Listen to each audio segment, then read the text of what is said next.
ಮಂಗಳೂರಿನ ಉರ್ವ ಸ್ಟೋರ್ನ ಕರಾವಳಿ ಲೇಖಕಿಯರ ವಾಚಕರ ಸಂಘದ ಹಾಲ್ನಲ್ಲಿ ಸಂತ ಮದರ್ ತೆರೇಸಾ ವಿಚಾರ ವೇದಿಕೆಯ ಸಹಾಯಕದೊಂದಿಗೆ ಧರ್ಮ ಭಗಿನಿಯರು ಪುಸ್ತಕ ಬಿಡುಗಡೆ ಕಾರ್ಯಕ್ರಮ ನಡೆಯಿತು.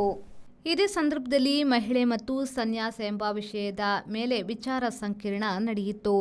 ಜಗತ್ತಿನಲ್ಲಿ ಹಿಸ್ಟೋರಿ ಇದೆ, ಹರ್ ಸ್ಟೋರಿಯನ್ನ ನಾವೇ ಬರೆಯಬೇಕಾಗಿದೆ. ಹೆಣ್ಣು ಮಕ್ಕಳನ್ನ ಅಡುಗೆ ಕೋಣೆ, ಹೆರಿಗೆ ಕೋಣೆಗೆ ಸೀಮಿತಗೊಳಿಸಿದ್ದ ಸಮಾಜದಲ್ಲಿ ನಮ್ಮದು ಹೋರಾಟದ, ಸೌಹಾರ್ದದ ಬದುಕು.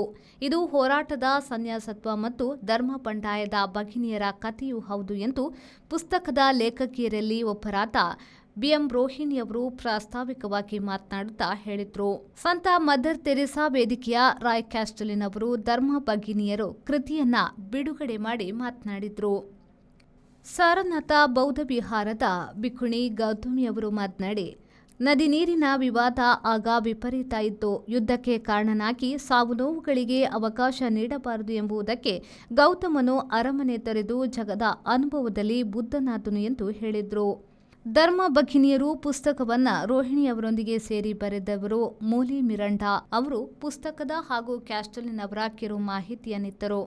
ಶ್ರವಣಬೆಳಗೊಳದ ಪ್ರಾಕೃತ ಭಾಷಾ ವಿದ್ವಾಂಸೆ ಡಾಕ್ಟರ್ ಕುಸುಮಾ ಅವರು ಮಾತನಾಡಿ, ಜಗತ್ತಿನ ಅತಿ ಹಳೆಯ ಧರ್ಮವಾದ ಜೈನದಲ್ಲಿ ಶುಭ ಅಶುಭವನ್ನ ಮೀರಿ ಶೂನ್ಯದಲ್ಲಿ ಮುಕ್ತಿ ಸಾಧ್ಯ. ಇಲ್ಲಿ ಸೃಷ್ಟಿ ಇಲ್ಲ, ದೃಷ್ಟಿ ಇದೆ ಎಂದು ಹೇಳಿದರು.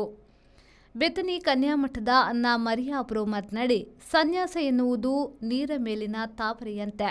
ಈ ಜಗತ್ತಿನಲ್ಲಿ ಇದ್ರೂ ಜಗತ್ತಿಗೆ ಅಂಟಿಕೊಳ್ಳದವರು ಸನ್ಯಾಸಿಗಳು. ಎಲ್ಲ ಧರ್ಮದಲ್ಲೂ ಇದೇ ವಾಡಿಕೆ ಎಂದ ಅವರು 6,000 ಮಕ್ಕಳಿಗೆ ಇಂಗ್ಲಿಷ್ ಕಲಿಸಿ ಮೆಚ್ಚುಗೆ ಗಳಿಸಿರುವ ತೃಪ್ತಿ ಇದೆ ಎಂದು ಹೇಳಿದರು. ಬ್ರಹ್ಮಕುಮಾರಿಯ ವಿಶ್ವೇಶ್ವರಿಯವರು ಮಾತನಾಡಿ, ನಾವು ಅತ್ಯುತ್ತಮ ಎಂದು ಕೆಲಸ ಮಾಡುವುದಕ್ಕೆ ನಾವು ಮೊದಲ ಮಣೆ ಹಾಕುತ್ತೇವೆ ಎಂದು ಹೇಳಿದರು. ಕರಾವಳಿ ಲೇಖಕಿಯರ ವಾಚಕಿಯರ ಸಂಘದ ಅರುಣಾ ನಾಗರಾಜ್ ಅಧ್ಯಕ್ಷತೆ ವಹಿಸಿದ್ರು. ಡಾಕ್ಟರ್ ಜ್ಯೋತಿ ಚೇಳ್ಯಾರ್ ಕಾರ್ಯಕ್ರಮವನ್ನು ನಿರೂಪಿಸಿದ್ರು. ರೂಪಕಲಾ ಆಳ್ವ ವಂದಿಸಿದ್ರು.